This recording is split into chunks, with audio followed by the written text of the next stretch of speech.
araw sa ating buong session na ito at ipinapaalala namin sa inyo, ito naman po ay wala pang isang oras at kalahati halos sa gabi-gabi po mula po Lunes hanggang Biyernes. Tayo po ay mayroong 3 linggo na gagawing pag-aaral ng mga doktrina ng ating Panginoong Jesucristo. Ngayon pong araw na ito, ang ating pong 3 araw. Kung ibig naman po ninyo ng hard copy ng Biblia, ay maaari po kayo magpadala sa amin ng inyo pong mga liham o kaya ay magpadala ng inyong mga mensahe at ang amin pong makuha ang inyong pong mga address kung saan po namin maaaring maipadala na kayo ay mabigyan po namin ng mga libreng kopya ng Biblia.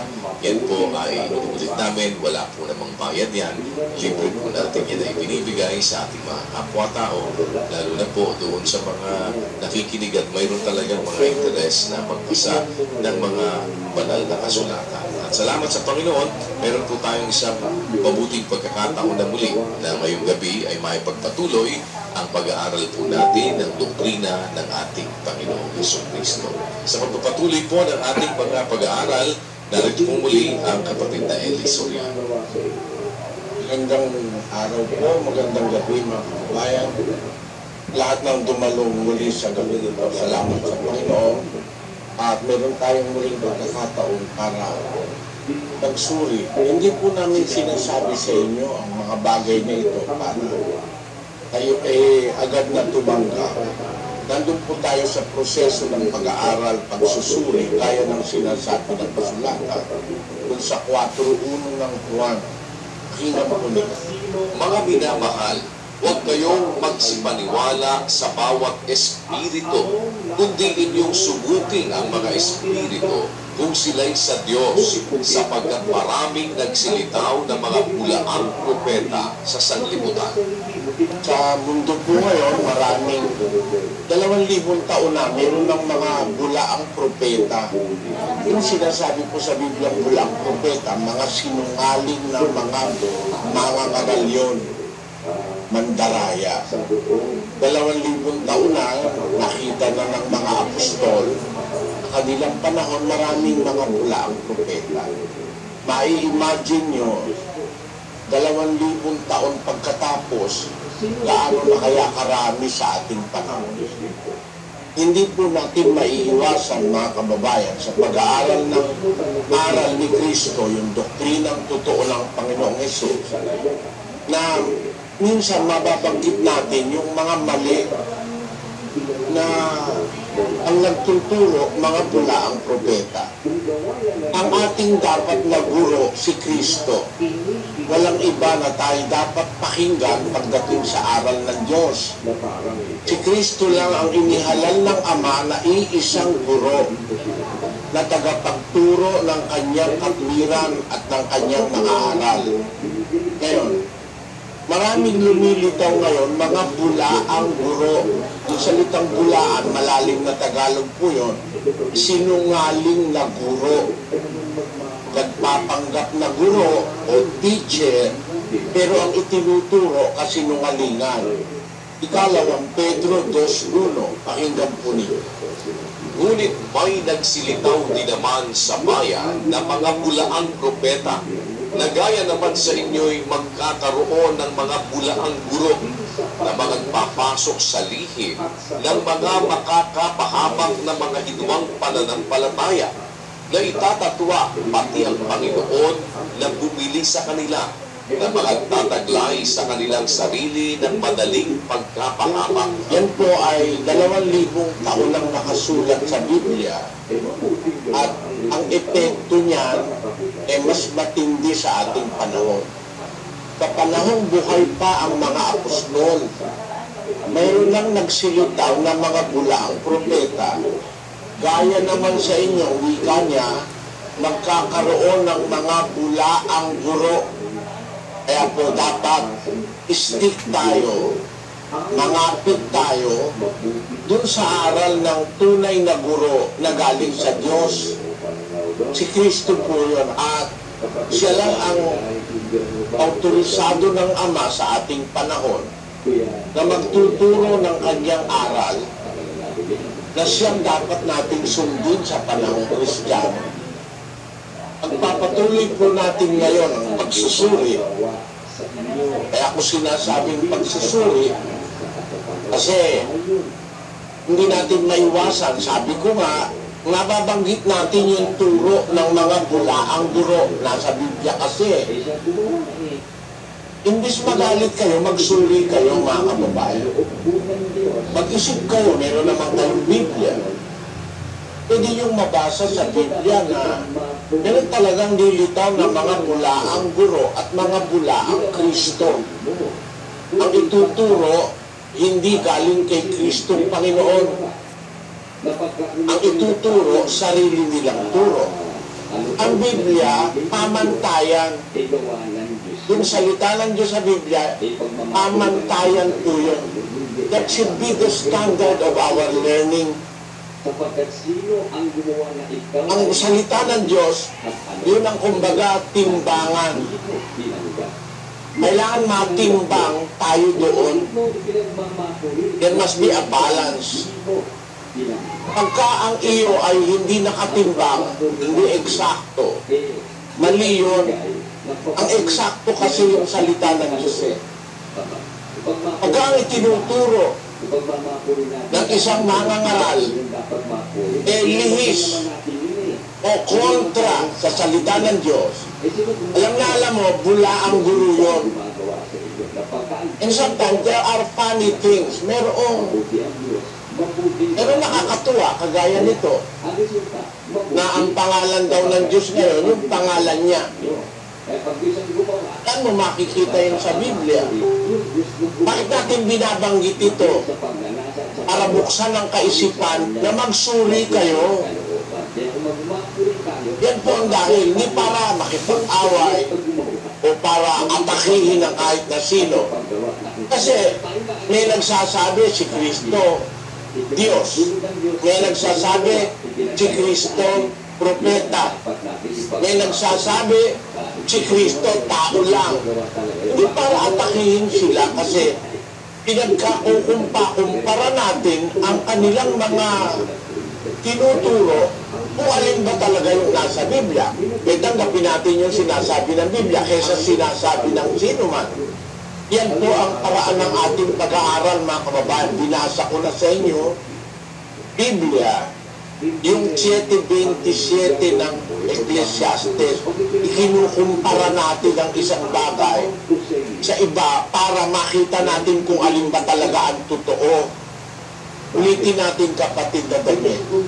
Narito, ito'y aking nasumpungan, sabi ng mga ngaral, na iniaagapay ang isang bagay sa iba upang matagpuan ang kadahilanan. Iniaagapay. Ang salitang iniaagapay sa Tagalog, ikinukumpara, itinutulad ang isang bagay sa iba para matagpuan kung ano ba yung kadahilanan, kung ano ba yung katotohanan. Kukumpara natin sa Biblia yung turo ng mga iglesia ngayon, ng iba-ibang samahan. Titingnan natin kung ano ba yung nasa Biblia. Gaya ng pag-aaralan po natin ngayon. Hindi para atakihin natin ng kahit na sinong tatamaan nung nasa Biblia, kundi para alamin natin yung tama at saka yung mali. Pagkukumparahin natin 5:21 ng 1 Thessalonica. Subukin ninyo ang lahat ng mga bagay. Ingatan ninyo ang mabuti. Layuan ninyo ang bawat anyo ng masama. Aral po ng Diyos yan. Susubukin natin ang lahat ng bagay. We will take a look unto everything.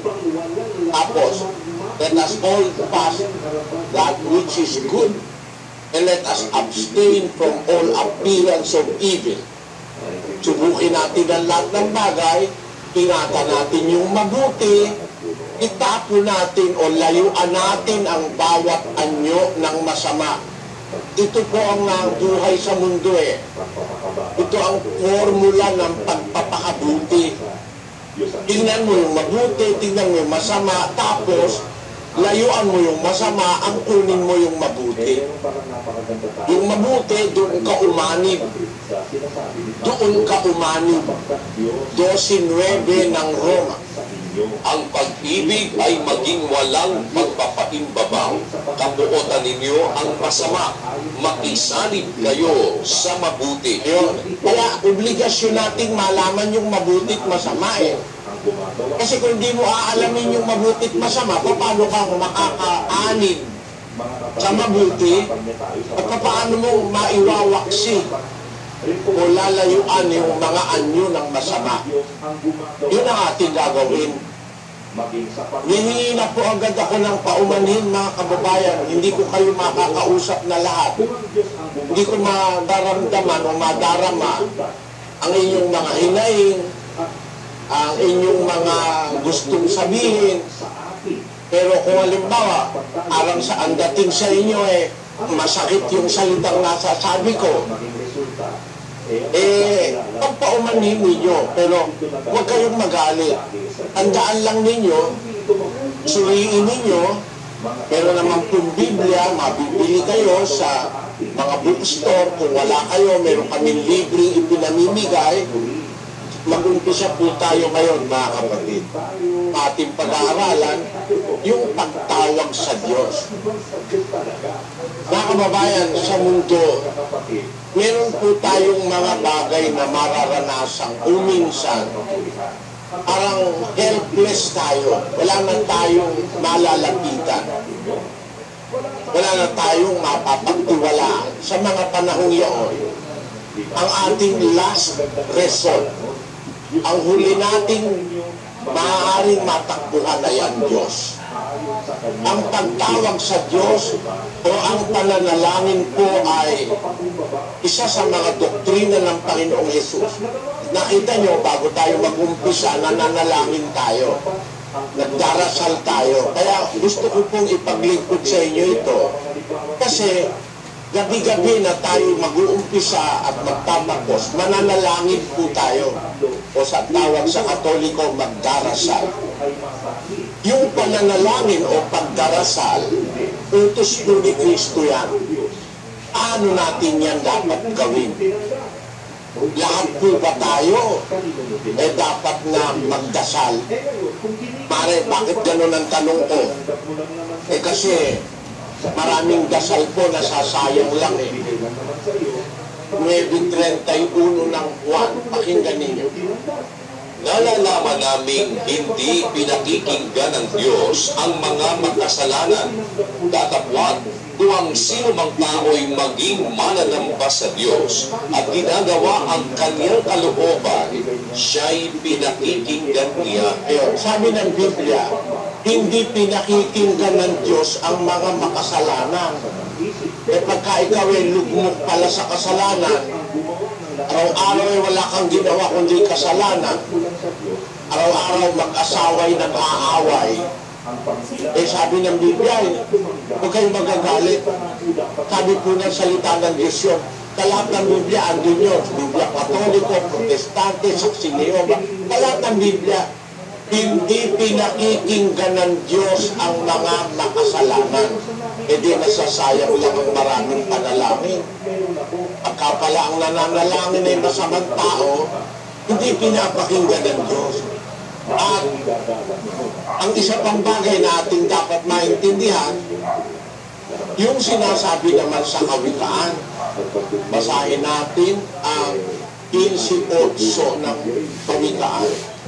Ang hain ng masama ay kasuklam-suklam sa Panginoon, ngunit ang dalangin ng matuwid ay kanyang kaluguran. Pag ang nananalangin o nagdadasal ay matuwid, nalulugod ang Diyos, natutuwa ang Ama.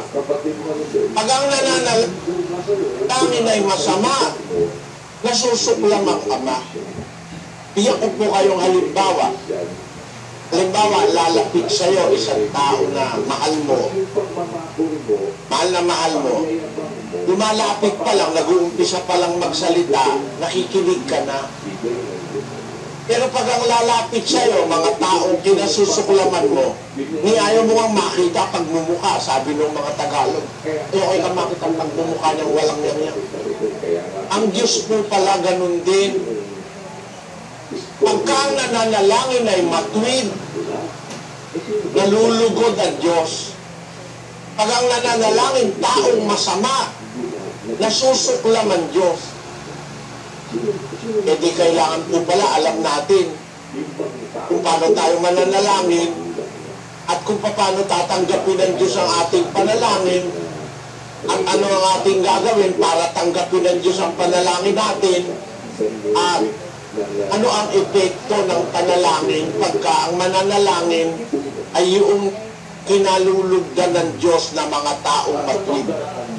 Yan po ang magiging suheto o takbo ng ating paksang pag-aaralan ngayong gabi, mga kababayan.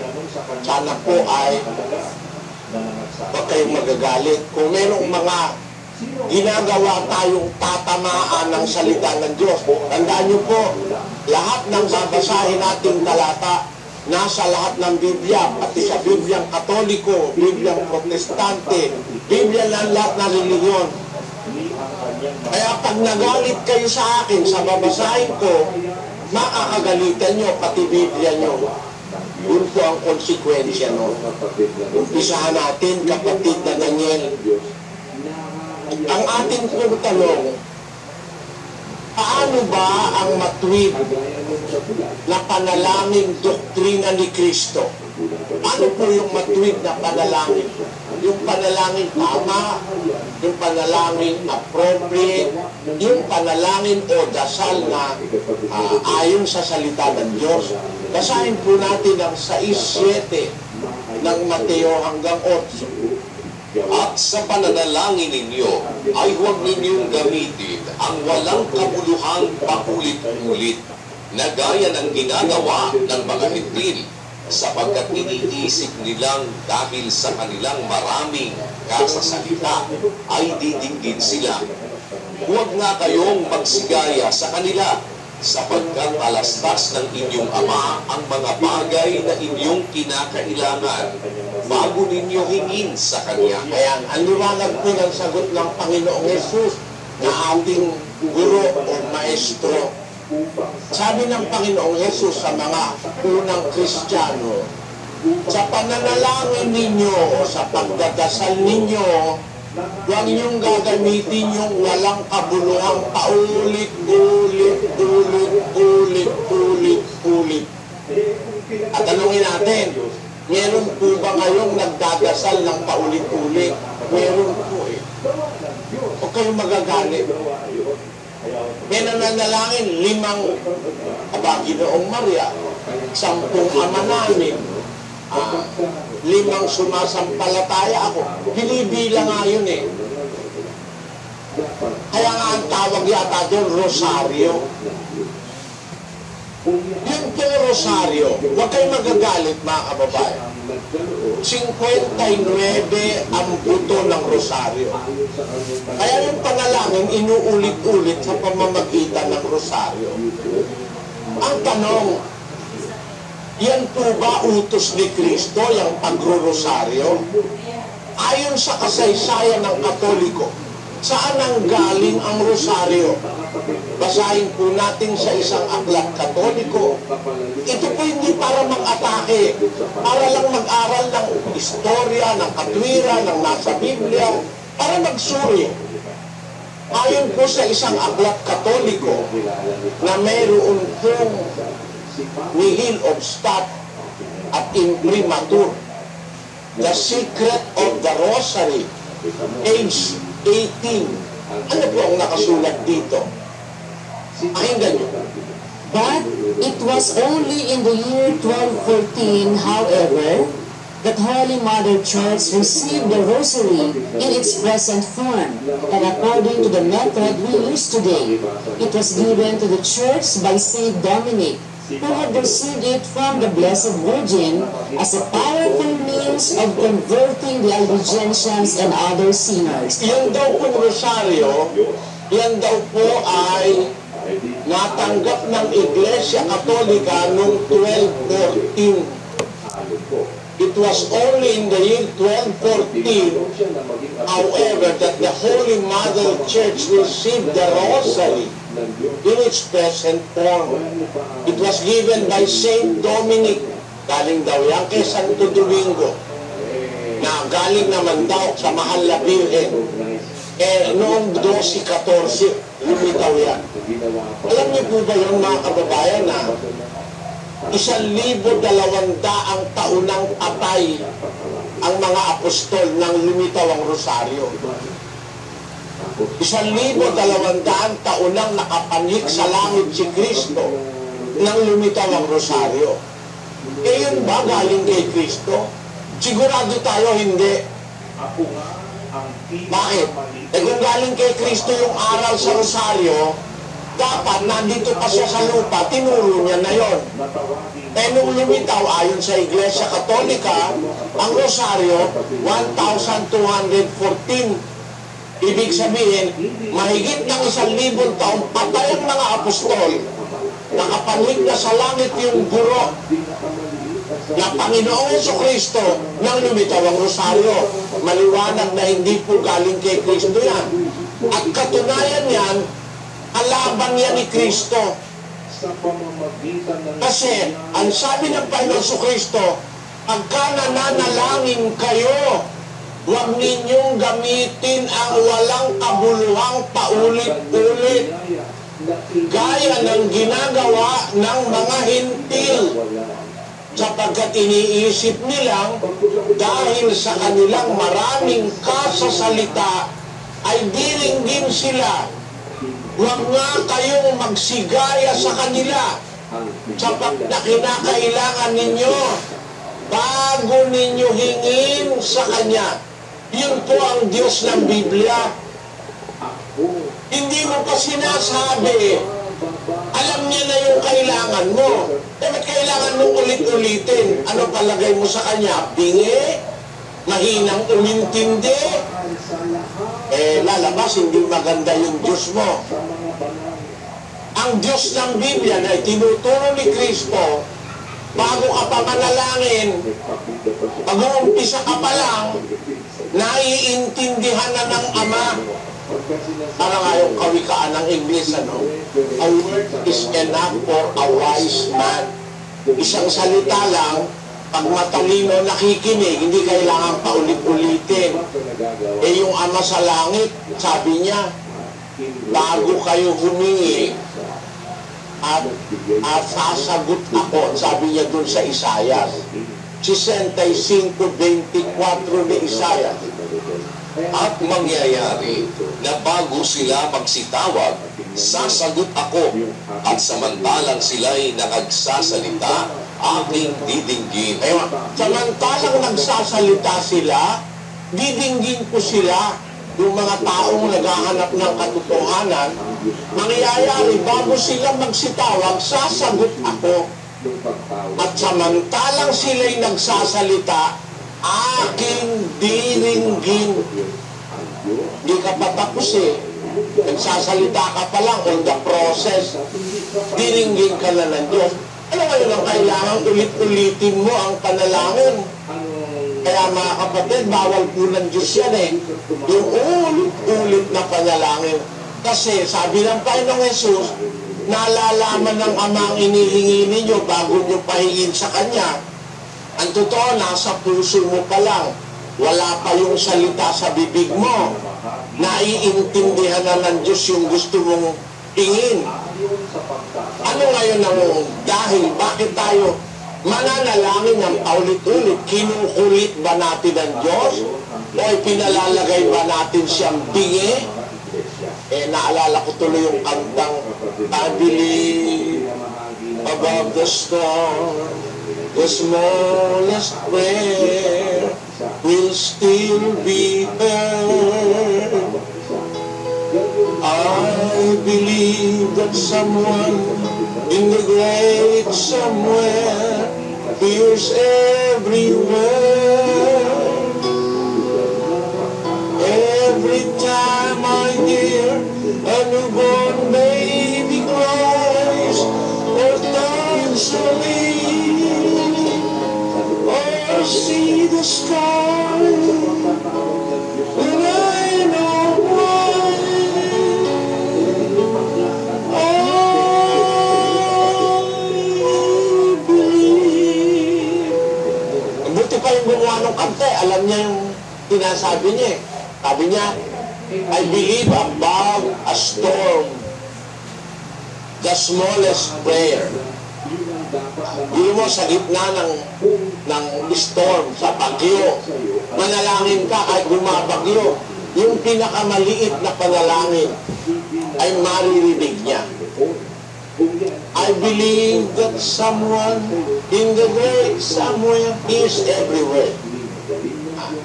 Isang dakilang lumikha na nalalaman niya, naririnig ang lahat ng letra ng salita ng panalangin mo. Yan ang sabi. Eh, paano mo nga inuulit-ulitin, kapatid? Huwag po kayong magigalit. Wala po ang rosaryo sa Biblia.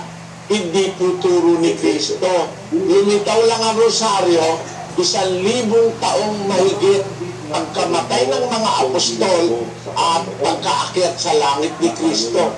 Paano ngayon natin magiging sasabihin authentic yung aral na yan ng Katoliko? Kaya man mag-isip, ang pinakanalanginan mo, makapangyarihan sa lahat, nakakarinig kahit may bagyo. Pero hindi mo pa nga binibigkas, alam niya na. Paano ka ngayon magpapaka-ulit-ulit sa pananalangin? Kaya ang sabi ni Kristo, tandaan niyo po ang talata, sa pananalangin ninyo, huwag niyong gamitin ang walang kabuluhang paulit-ulit. Sapagkat iniisip ng mga hintil, sa marami nilang kasasalita, diringgin sila. Huwag kayong magsigaya sa kanila, sapagkat talastas ng inyong Ama ang mga bagay na inyong kinakailangan bago ninyo hingin sa Kanya. Kasi Cebuano, ang sabi sa 6:8, Musa, dili ka mo manig-ingon kanila, tay nahibalo ang inyong amahan sa inyong mga kinahanglan, sa wala pa kamo magapangayo kaniya. Ang sabi sa Ilocano, di kay ngaron tuladin ida, ani amayo amon na no anyada dagiti masapulyo. No di kay paydawatin kay kuana, nakapampangan, eko pinmakiapos karela, ulinginig payo, balo na yung bagay kailangan nyo, bayo yung adwang kaya. Napakaliwanag, huwag kang mananalangin ng paulit-ulit, bawal ni Kristo, na sa isang pagkakataon, doon mismo sa oras na yun, ulit-ulitin mo kasi hindi naman makulit ang Diyos. Ang Diyos ay hindi naman bingi. Ang Diyos ay hindi naman bobo para ulit-ulitin mo ang panalangin. Kaya yan po ay isa sa mga aral at doktrina ni Kristo. Paano ngayon dapat manalangin? 5:1 ng Ecclesiastes. Pakinggan nyo. Ingatan mo ang iyong paa pagka ikaw ay napasa sa bahay ng Diyos, sapagkat ang paglapit upang makinig ay maigi kaysa magbigay ng hain ng mga mangmang, sapagkat hindi nila nalalaman na sila'y nagsisigawa ng kasamaan. Huwag kang pakabigla ng iyong bibig at huwag magmadali ang iyong puso na magsalita ng anumang bagay sa harap ng Diyos, sapagkat ang Diyos ay nasa langit at ikaw ay nasa lupa, kaya pakauntiin mo ang iyong mga salita. Yun, ang Diyos nasa langit, ikaw naman nasa lupa. Huwag kang pakabigla ng iyong bibig at huwag kang magmadali ng iyong puso na magsalita ng anumang bagay sa harap ng Diyos. Pakauntiin mo ang iyong salita. Halimbawa, may sakit yung asawa mo. Mananalangin ka sa Diyos. O kaya lumilindol, mananalangin ka sa Diyos. Noong araw po kasi lumindol, natatandaan yung malakas na lindol sa Pilipinas. Eh, nandun kami sa may Makati. Nagkakabasag yung mga bintana dun sa Ayala Avenue. Nagbabagsakan sa lakas ng lindol. Eh, yung katabi naming lugar doon, meron doon may sugalan doon magdamagan yung mga nagsusugal doon. Kung lumindol, binitawan yung mga baraha. Nag-umpisa na, Ama namin sumasalangit ka, sambay ng ngalan mo, mapasa amin ang kaharian mo, bigyan mo kami ng kung ano-ano, yung ulit-ulit yun, ulit-ulit. Hanggang natapos yung lindol, ako tapos na ika. Inuhuli yung baraha, inuhuli yung kanilang sugal. Naisip ko, at ganon, lumilindol na, ang panalangin pa, bigyan mo sa amin ang aming kakanin sa araw-araw, makakakain ka pa pagka lumilindol. Tapos ulit-ulit. Naisip ko lang po, mga kababayan, kung mananalangin tayo, sabi ng Diyos, nasa langit siya, nasa lupa ka, ang layo ng distansya. Pakauntiin mo yung salita. Siguro kung mananalangin ka, lumilindol, yung mga pamilya mo, inaalala mo, Panginoon, maawa ka po sa amin, sa aking sambayan, kasawat mga anak, iligtas mo kami sa kapahamakan ito. Di tapos na. Alam na ng Diyos yan, naintindihan na ng Diyos. Pero kung ba, Santa Maria na ng Diyos, panalangin mo kami makasalan at kami mamamatay. Amen. Santa Maria na ng Diyos, panalangin mo kami. Ulit-ulitin ko, lumilindol. Sige nga po, mag-isip kayo kung tama ba sa sitwasyon na lumilindol bigay mo kami sa amin ang aming kakanin sa araw-araw.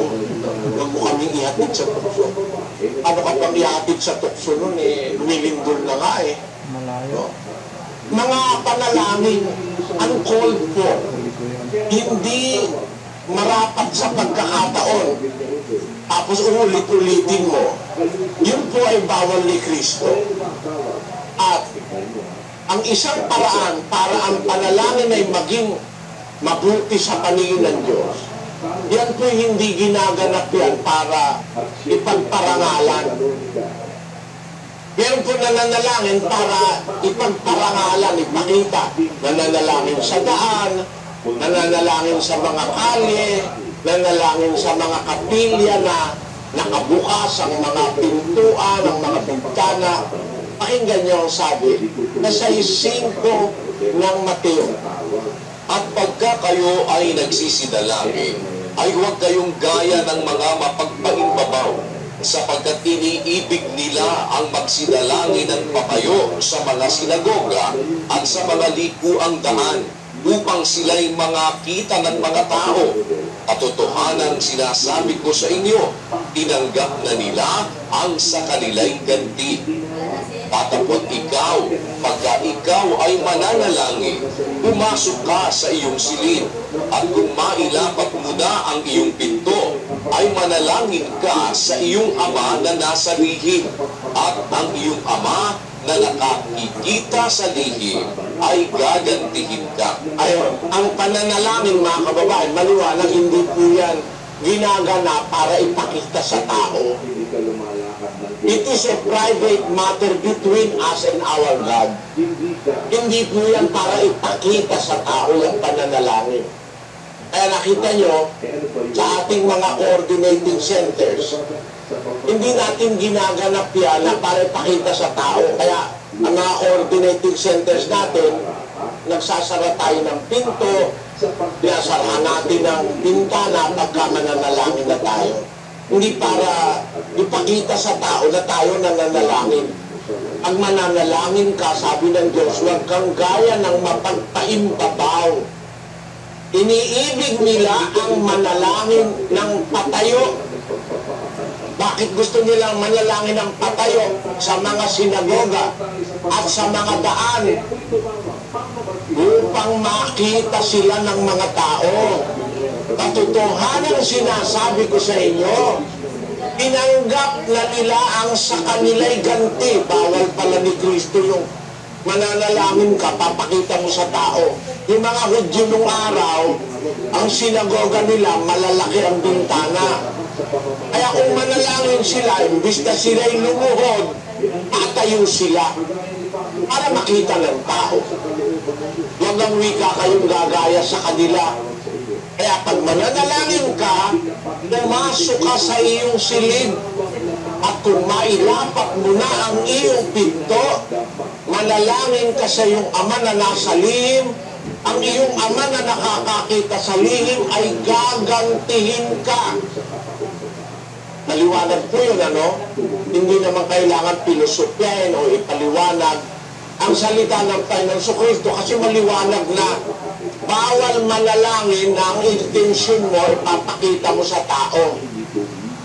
Sabi ng Biblia, pag mananalangin ka, huwag kang gaya ng mapagpaimbabaw na iniibig manalangin ng patayo para makita ng mga tao. Meron naman pong pahintulot ng Diyos na manalangin ng patayo. Huwag ka lang paparis dun sa mga mapagpaimbabaw na kung manalangin patayo, para makita ng tao. Patayo ka mang nananalangin, hindi naman para makita ng tao, kundi nasa isang lugar kang masino. Hindi naman bawal ang manalangin ng patayo. 11:25 ni Marcos, pakinggan mo. At kailanman kayo'y nakatayo nagsisipanalangin, magpatawad kayo kung mayroon kayong anumang laban sa kaninuman, upang ang inyong Ama naman na nasa langit ay patawarin kayo ng inyong mga kasalanan. Kailanman at kayo nakatayo nagsisidalangin, magpatawad kayo, sabi ng Panginoon. Kung meron kayong anumang laban sa kanino man, upang ang inyong Ama naman na nasa langit ay patawarin din kayo sa inyong mga kasalanan.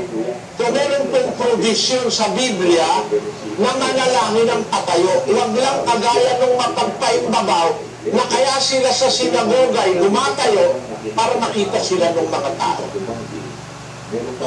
Mamaya po makikita natin bakit gano'n. Na ang mga Kristiyano nakakapanalangin din ng patayo pero hindi sila gaya ng mapagpaimbabaw na laging nakatayo pag mananalangin. Ulitin natin, kapatid na Daniel, ang 6:5 ng Mateo. At pagka kayo ay nagsisidalangin, ay huwag kayong gaya ng mga mapagpaimbabaw, sapagkat iniibig nila ang pagsidalangin ng patayo sa mga sinagoga. Yung punto na yun, iniibig nilang magsidalangin ng patayo sa mga sinagoga. Kung manalangin pala sila, patayo. Ugali na nila yun, iniibig na nila, habitual na sila kung manalangin patayo. Bakit? Alam po ba nyo, mga kapatid, na kung Kristiyano ka, dapat hindi naman lagi kang nakatayo ang mananalangin. Kaya ka lang tatayo kung walang paraan para ka makaluhod. Pero kung makakaluhod ka, dapat lumuluhod po tayo sa pananalangin sa Diyos. Pero kung hindi ka makakaluhod, pwede kang manalangin ng patayo. Huwag ka lang gagaya dun sa mga nagpapakitang tao ng mga mapagpaimbabaw. Pero ang panalangin po sa Diyos, kung maaaring magagawang paluhod, luluhod tayo. Basahin natin ang 20 ng Gawa, versikulo 36. At nang makapagsalita na siya ng gayon, ay nanikluhod siya at nanalangin kasama silang lahat. Kita nyo, mga kababayan, ang mga unang Kristiyano pag nananalangin, naninikluhod. Ayan, diyan punto na yan. Tinatawagan ko po kayong lahat ng pansin. Katoliko, Iglesia ni Cristo, Baptist, Mormons, lahat ng iglesia. Yan hindi po itinuturo sa inyo ng mga iglesia na ang mga Kristiyano, kung manalangin sila, if the situation allows, nananalangin sila paluhod. Yung minasa po natin, kung ating titignan sa Griego, sa Bibliang ginamit na salitang original na Griego, yung salitang nanikluhod siya at nanalangin kasama silang lahat. Si Pablo po at ang mga unang Kristiyano, nanikluhod, nanalangin kasama silang lahat, yung kongregasyon nila, yung nagkakatipon sila. Alam niyo po ba yung kahulugan ng salitang nanikluhod? He kneeled down. Yung po salitang he kneeled down, yung salitang kneel down, ang nakalagay po sa Grego, yung salitang iteimi. Iteimi. Ang kahulugan po ng kapatid na Daniel, A prolonged form of a primary word, theo, which is used only as an alternate in certain tenses, to place in the widest application, literally and figuratively, properly in a passive or horizontal posture, thus different from Greek 2476, which properly denotes an upright and active position. Ayun.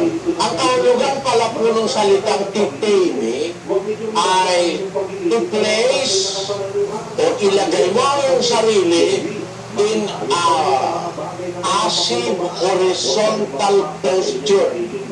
Ang kahulugan po pala ng pagluhod sa Biblia, yung titene in a passive or horizontal posture. Pagka po nanikluhod, ang ibig sabihin po nung nanikluhod, nag-iklop-tuhod. Sa talagang diretsong Tagalog, iklop-tuhod. Pagka po ang tao'y nakatiklop-tuhod, para matiklop mo ang tuhod mo, ang mangyayari po ganito. Yan po ang nakatiklop ang tuhod. Ang nasa horizontal posture ka at yung iyong mukha ay nakaharap sa lupa. Yan po. Kung nasa bahay kayo, magagawa niyo yan, mga kapatid. At kung kayo ay nasa mga pagkakatipo na malinis ang paligid, magagawa niyo yan eh. Kaya sa ating po mga coordinating centers, naguhubad tayo ng sapatos para manatiling malinis yung pinagkakatipunan, para pang mananalangin, makakapanikluhod tayo gaya ng mga unang Kristiyano, gaya rin ang pananalangin ni Kristo. Basahin natin ang 26:39 ng Mateo, kapatid na Daniel. At lumakad siya sa dako paroon, at siya'y nagpatinapa at nanalangin na nagsasabi, Ama ko, kung baga maaari ay lumampas sa akin ang sarong ito, gayon may huwag ang ayon sa ibig ko, kundi ang ayon sa ibig mo. Ang Panginoon Kristo nung manalangin sa halaman ng Getsemani ay, ang sabi sa Biblia sa Tagalog ay nagpatirapa. Yung salita roon na ginamit na nagpatirapa, kung babasahin natin sa English, mas madaling maintindihan. Basahin natin, kapatid na Daniel. And he went a little farther and fell on his face and prayed. He went a little farther and fell on his face. Nagpatirapa. Yung salita na yun na fell on his face, ang ginagamit sa Grego, hito o peto. The first is a reduplicated and contracted form of the second, which occurs only as an alternate in certain tenses, probably akin to 4072, through the idea of alighting. Parang yung isang eroplanong naglalanding, ganun ang ginawa ni Kristo. Nagtiklop-tuhod siya, ang kanyang mukha nasa lupa. No? Sa English, tama ang pagkaka-describe. He fell on his face and prayed. Yun din yung diwa nung sinasabi po na ginawa ng Apostol Pablo at ng mga unang Kristiyano na titene. Yung passive horizontal posture, gaya ng nag-a-alight na isang eroplanong naglalanding. Hindi nakaganon. Hindi nakaganon. Kundi ang naglalanding pa ganon. Alighting. Ganon din yung titene, horizontal. Ang Katoliko, vertical kung manalangin. Ganon din lahat ng halos ng lahat ng iglesia eh. Kung lumuhod sila, vertical. Sa Biblia po, ang pagluhod, horizontal, titene ang ginagamit sa wikang Grego. Na ang ibig sabihin, isang aksyon ng pagpapakababa. Isang aksyon ng pagsamba o paggalang sa Diyos. Yan din po ang nasa mga aklat ng matandang tipan. Basahin natin ang 95:6 ng awit. Kung magsiparito kayo, tayo'y magsisamba at magsiyukod. tayo'y magsiluhod sa harap ng Panginoon na may lalang sa atin. Ayon, tayo magsisamba, tayo magsinukod. Yung po salita rin na magsinukod. Kaya alam naman natin sa Tagalog yun eh. Ewan ko lang kung sa mga Bisaya at saka sa Ilocano. Pero sa Tagalog, yung salitang magsinukod, you will bow down. Ang kahulugan nun, bow down. Basahin na sa English, kapatid na Daniel. O come, let us worship and bow down. Let us kneel before the Lord our Maker. To kneel is the synonym of to bow down. Nasa Bibliang Hebreo po, kasi sa matandang tipan yan eh, no? Sa Bibliang Hebreo, ang ginagamit na salita ay kaura.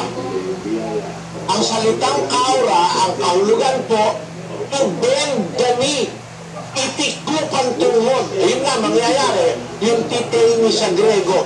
Kasi itiklop ang tuhod, to bend the knee, to sink, to prostrate, to bow down self. Yan ang kahulugan.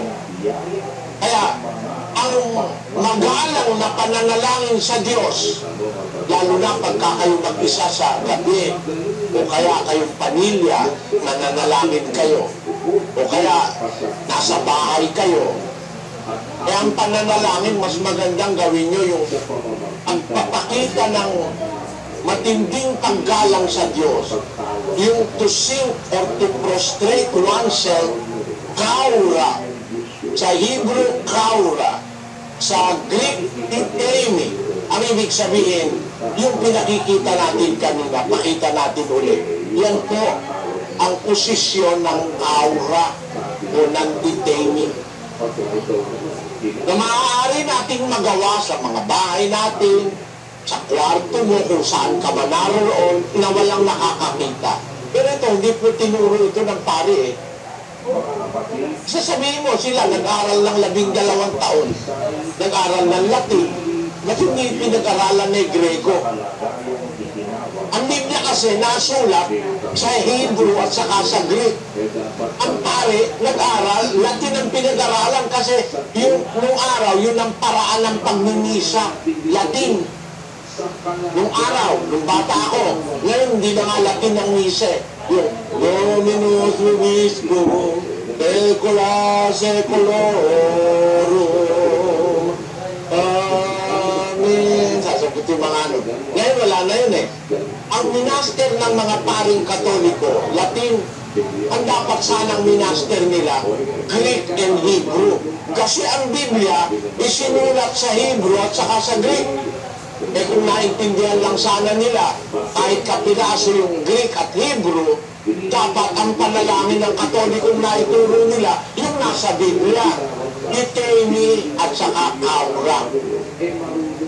Ang ibig sabihin, pagluhod, panimikluhod, pagbabow down, pagpapatira pa sa harap ng Diyos, tanda ng pagsamba at paggalang sa makapangyarihan sa lahat. Pag yan po ang ginamit nyo sa pananalangin, mas effective yan mga kababayan. Yan po ang paraan ng pananalangin ng mga unang Kristiyano. Ang katunayan na mga apostol na nanalangin, nakaluhod. Kung wala silang paraan para luhod, kasi meron mga tempo, diba wala sa gitna ka ng bukid, no, na puro siin, ano ka namang maninig luhod doon. No? O kaya, alam mo, wala sa isang lugar kang baka, tapos puro putik, paano ka maninig luhod? Ang pinakamagagawa mo lang, manalangin ka ng patayo. Pumapayag naman ang Biblia. Meron pong pagkakataon, hindi tayo makakaluhod. May sitwasyon. Merong halimbawa, kagaya nung nasa aeroplano po ako. Naglakbay ako mula sa Hapon, sa Japan, hanggang sa Amerika, 16 na oras. Eh ako po'y antok na, gusto ko nang matulog. Ang nangyari po, nung matutulog na ako, gusto kong manalangin. Eh hindi naman ako pwedeng lumuhod, nasa aeroplano ako eh. Kaya napilitan po ako manalangin ng patayo. Tumasok ako doon sa merong, kunyari mag-CCR ako, doon sa may CR, tumalikod ako doon sa bowl, doon ako sa may pinto, nanalangin ako ng patayo. Kasi hindi naman po pwedeng lumuhod. Ano po? Ang punto ko, mga kapatid, nakasulat sa Marcos, sa Kapitulo 11, ang sabi ng Panginoong Jesus sa 24, ganito po ang ating mababasa. Kaya nga, sinasabi ko sa inyo, ang lahat ng mga bagay na inyong idinadalangin at hinihingi ay magsisampalataya kayo na inyong tinanggap na at inyong kakamtin. At kailanman kayo'y nangakapayong nagsisipanalangin, magpatawad kayo kung mayroon kayong anumang laban sa kanino man, upang ang inyong Ama naman na nasa langit ay patawarin kayo ng inyong mga kasalanan. Ayun, kung kailan man ay kayo'y nakatayong mananalangin, ibig sabihin, kasi nga, hindi lahat ng sitwasyon po pwede tayo manalangin na nakalugod. Naranasan ko na rin po sa isang bukid, nandoon kami sa Pampanga noon. Nandoon kami sa isang lugar na nagkakatipon kami, hindi kami magkakasya sa bahay. Nandoon kami sa labas ng bahay, sa may bukid. Mananalangin kami. Kailangan kami manalangin, hindi naman kami makakaluhod dahil doon sa mga damuhan na yun na may mga siip, may mga kung ano-anong ron. Hindi ka pwedeng makaluhod. Manalangin kami patayo. At ang Panginoong Jesus, halimbawa, yung pananalangin sa pagkain, ang Panginoong Jesus po, nung magpakain siya ng maraming tao, nanalangin, pinaupo niya yung mga tao sa damuhan kasi kakain Kaya pagkakakain ka, nasa lamesa halimbawa, hindi naman kailangan lumuhod ka pa kung mananalangin ka bago ka kumain. Pwede namang manalangin ng nakaupo kasi nasa sitwasyon. Basahin po natin ang isang talata. Mateo sa 15:34. Pakinggan niyo. At sinabi ni Jesus sa kanila, ilang tinapay mayroon kayo? At sinabi nila, 7 at ilang maliliit na isda. At iniutos niya sa karamihan na magsiupo sa lupa. At kinuha niya ang 7 tinapay at ang mga isda.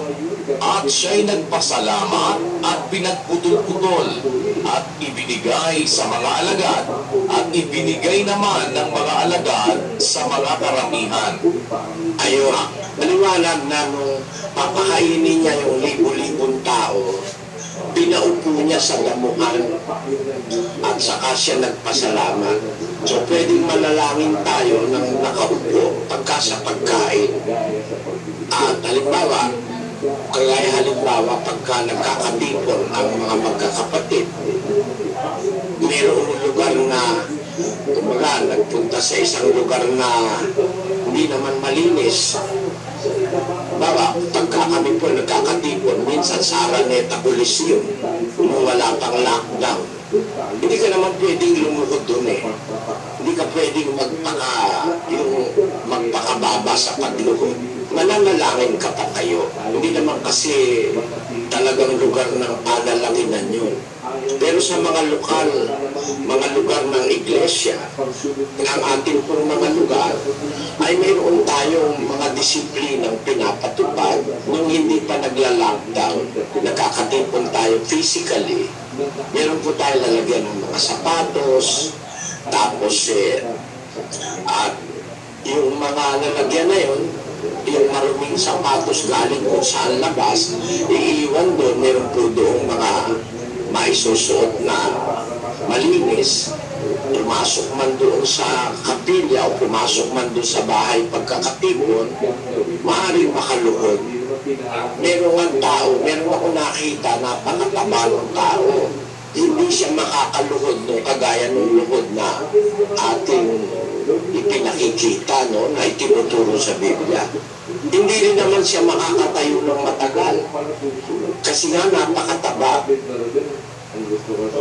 Katoliko siya, tapos naanib siya sa iglesia. Nakita ko sa taba niya, hindi siya makakaluhod. Sabi niya, sumasakit daw ang tuhod. At hindi rin naman siya makakatayong matagal. Wala pa yatang 1 minuto, mabagsak na. Ayun, nananalangin siya nakaupo, nasa wheelchair. Nauunawaan naman ng Diyos yun eh. Meron talaga kasing, kung tawagin yun, exception to the rule eh. Sabi nga ng mga Espanyol, no hay regla sin exception. Meron talagang kasing hindi na maaaring, kumbaga, physically incapacitated.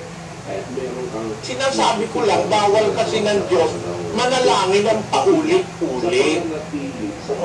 Ang may sabi si Kristo, halimbawa, hindi ko binasa yun, magagalit ka ba sa akin? Siyempre, kung hindi ko binabasa yun, na kontra sa'yo, hindi ka magagalit sa akin. Nung basahin ko, nagalit ka sa akin, sino kinagalitan mo? Di si Kristo, kasi siya may sabi nun eh, sa 7, kapag nanalangin ninyo, huwag niyong gamitin ang walang kapuluang paulit-ulit. Bapo Mariami po kapuking grasya, ginunggo sa tukay, kamukat sa blambabay mo niya, parmanimbungan ng atyan mo, Jesus. Saan tamalain doon ng Diyos, panalain mo kami makasalanan, nginig yung alasting kamatayan ni amin. Bapo Mariami po kapuking grasya, ginunggo sa tukay, kamukat sa blambabay mo niya, parmanimbungan ng atyan mo, Jesus. Saan tamalain doon ng Diyos, panalain mo kami makasalanan, nginig yung alasting kamatayan ni amin. Bapo Mariami po kapuking grasya, ginunggo sa ikaw naman nga lumagay sa lagay ng Diyos, busy-busy yun. Tapos inuulit-ulit mo. At kung ano-anong pinagsasasabi mo. Patawad mga kababayan, no? Wala akong layo na atakihin ang kahit na sino. Gusto ko lang nga ituro yung nasa Biblia na ang pananalangin sa Diyos mayroong alatuntunan. Mayroong disiplina, hindi kahit ano na lang ang gusto mong gawin, gagawin mo. Ang nanalangin, dapat maninikluhod. At ang nanalangin, huwag kang mag-uulit-ulit. Tapos, ano pa? Ito pa isa. 11, 4, 5 ng unang Korinto. Ang bawat lalaking nananalangin o nanguhula na may takip ang ulo ay niwawala ng puri ang kanyang ulo. Patapwat ang bawat babaeng nananalangin o nanguhula na walang lambong ang kanyang ulo, niwawala ng puri ang kanyang ulo, sapagkat gaya rin ng kung kanyang inahitan. Ito, isang usapin ito mga kababayan, no? Bawat lalaking nananalangin o nanghuhula na may takip ang ulo, niwawalan niya ng puri ang kanyang ulo. Walang pala sa Diyos yung lalaki mananalangin may takip ang ulo. Kasi nasa Biblia, salita ng Diyos. Ang lalaki nananalangin na may takip ang ulo, niwawalan ng puri ang ulo. Ang babae naman ang nananalangin na walang lambong o walang takip ang ulo, niwawalan niya ng puri ang kanyang ulo. Kaya ang ibig palang sabihin, ang babae mananalangin dapat may lambong. Tanong nila, ba't di ka, Brother Eli, yung mga babae nyo walang lambong? Meron po lambong yan. Pag-aaralan nga po natin para malaman ninyo kung ano ba yung lambong. Na ang babae, dapat pag nananalangin, naglalambong. Ang lalaki naman ang mananalangin, dapat walang lambong, walang takip ang ulo. Paano ngayon ito? Magagalit ba kayo sa akin kung kayo Bombay? Sa Biblia yung binabasa ko. Huwag kayo magagalit.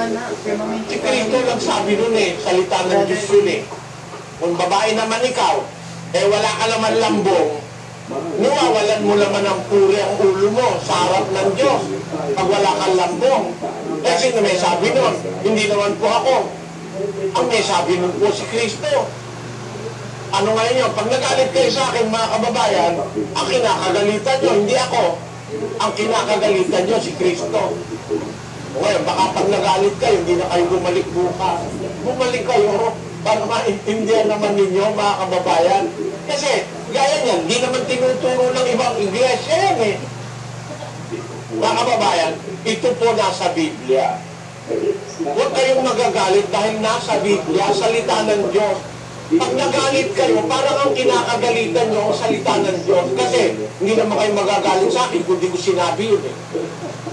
Na kontra sa inyong paniniwala. Eh ba't kayo magagalit sa akin eh? Wala naman akong ginawang masama sa inyo. Ngayon, eh bakit kayo nagagalit? Merong mga tao, nung basahin ko yung totoo, nagagalit. Kasi dahil doon sa binasa ko, eh pag gano'n ang lalabas, ang kinakagalitan mo, hindi ako.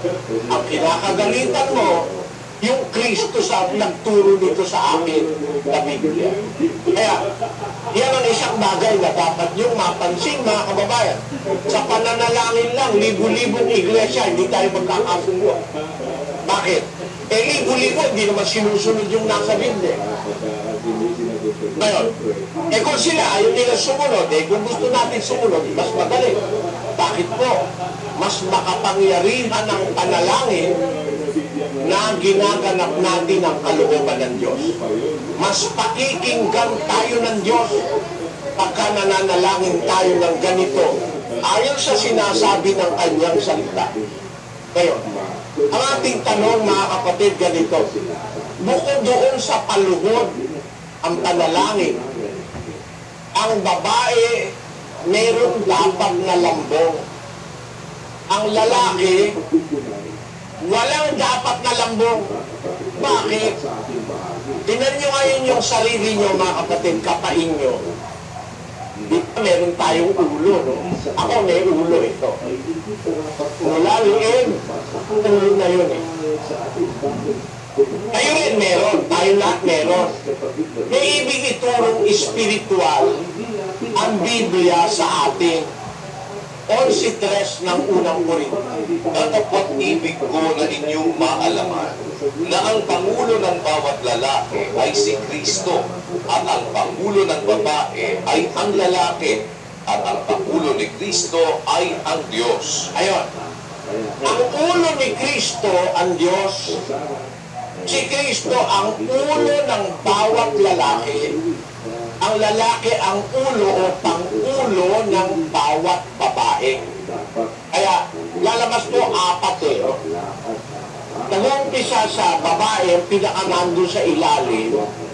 Ang pang-ulo niya yung lalaki. Yung pang-ulo naman ng lalaki, si Kristo. Yung pang-ulo naman ni Kristo, ang Diyos.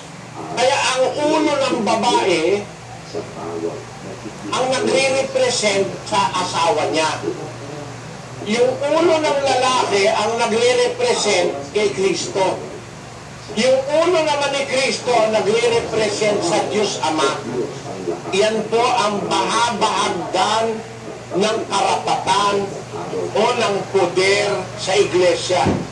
Sa iglesia totoo. Ang babae, kaya kailangan maglambong, ipinakikitang yung ulo niya, iginagalang niya, may nakakasakop pa sa kanya. May nakakasakop sa babae, ang lalaki, kaya yung lambong simbolo ng kanyang pagpapasakop kay Kristo. Kasi ang ulo ng babae, yung pang-ulo niya yung lalaki ang pang-ulo niya si Kristo. Kaya kung ang simbolo ng ulo ng babae ay yung lalaki na kanyang asawa, ang nilambungan niya yon, ipinakikita niya yung asawa niya nasa ilalim ng kapangyarihan ni Kristo. Yan po ang kahulugan ng lambong. Tete, kapatid na Daniel. Sapagkat katotohanan ang lalaki ay hindi dapat maglambong sa kanyang ulo. Palibhasa'y larawan siya at kaluwalhatian ng Diyos. Ngunit ang babae ay siyang kaluwalhatian ng lalaki. Sapagkat ang lalaki ay hindi sa babae, kundi ang babae ay sa lalaki. Sapagkat hindi nilalang ang lalaki dahil sa babae, kundi ang babae dahil sa lalaki. Dahil dito'y nararapat na ang babae ay magkaroon doon sa kanyang ulo ng tanda ng kapamahalaan dahil sa mga anghel. Ayan, babasahin po natin sa English yan para sa hindi nakakaintindi ng Tagalog. For a man indeed ought not to cover his head, for as much as he is the image and glory of God. But the woman is the glory of the man. For the man is not of the woman, but the woman of the man. Neither was the man created for the woman, but the woman for the man. For this cause ought the woman to have power on her head because of the angels. Babasahin ko sa Cebuano. Kay sa pagkamatuod, ang lalaki dili angay magpandong sa iyang ulo, kay dagway ug himaya siya sa Dios. Apan ang babae mao ang himaya sa lalaki. Kay ang lalaki wala magagikan sa babae, kundi ang babae sa lalaki. Kay ang lalaki wala pagbuhata alang sa babae, kundi ang babae alang sa lalaki. Tungod niining hinungdan, ang babae kinahanglan nga may timaan sa pagbulutan diha sa iyang ulo tungod sa mga manununda. Sa Kapampangan, ang sabi po dyan, uling ing lalaki king katutuan na dapat talikbungan ng kayang buntot ang tinaning iyang larawa na at ligaya ng Diyos. Dapat yung babae ang ligaya ng lalaki. Nuling lalaki, king babae. Nungeng babae, king lalaki yan. At king katutuan, may lalang ing lalaki, king uli na ning babae. Nungeng babae, king uli na ning lalaki. King uli na niti, king babae, dapat yang nagdalang tanda, king kayo pa yan, babo na ning kiyang bunto. Uli na ding anghel. Sa Ilocanon, sabi, ati lalaki kinapudnuana at dinarembeng at dalungdungan ti ulo na idinto nga isut ti ladawan kinutalaw ti Diyos ngeng ti babae isut ti dayaw ti lalaki. Ati lalaki saan anaala iti babae no dikit ti babae naalat iti lalaki. Ket saan met anak parsua ti lalaki amay paay iti babae. No dikit na parsua ti babae amay paay iti lalaki. Kapuna rebeng ti babae ti maadaan iti ulo na ti pagilasinan ti panakabalin kapu kadagiti angeles. Maliwanag mga kapabayan, meron tinuturo rito ang mga apostol ni Kristo na pagka mananalangin ang babae, dapat meron siyang tanda ng kapamahalaan sa ulo o ang lambong. Ang mananalangin naman ng lalaki, dapat wala siyang lambong sa ulo kasi niwawalan niya ng puri ang kanyang ulo. Ang babae, pag naglalambong, nilalagyan niya ng kapurihan ng kanyang ulo. Ang simbolo ng ulo ng babae ang kanyang asawa o lalaki.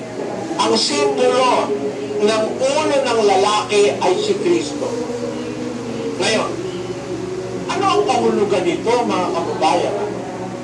Bakit pag mananalangin tayo, dapat pag lalaki walang lambong, kaya ng mga Bombay. Mga Bombay, yalat po. Ang babae naman, pagka naman walang lambong ang ulo, walang takip ang ulo, niwawalan niya ng magpuri ang kanyang ulo. Isa itong problema na dapat natin masolve sa Biblia. Nangyayaan ko kayo uli, mga kababayan. Bukas, tutuloy natin ang pag-aaral ukol sa pananalangin.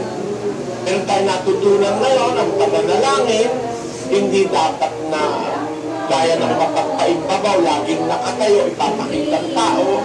Dapat hindi paulit-ulit ang pananalangin. At dapat ang panalangin natin ay nakapanikluhod tayo kung maaari tayong panikluhod. Ngayon, tutuloy po natin bukas sa kalooban ng Panginoon sa paintulot ng Diyos paano yung kabuuan ng matuwid na paraan ng pananalangin. Para kung mananalangin tayo, pakikinggan tayo ng Diyos. Pag tayo mananalangin, makakaasa tayo, may Diyos na nakikinig sa atin. Kapatid na Daniel?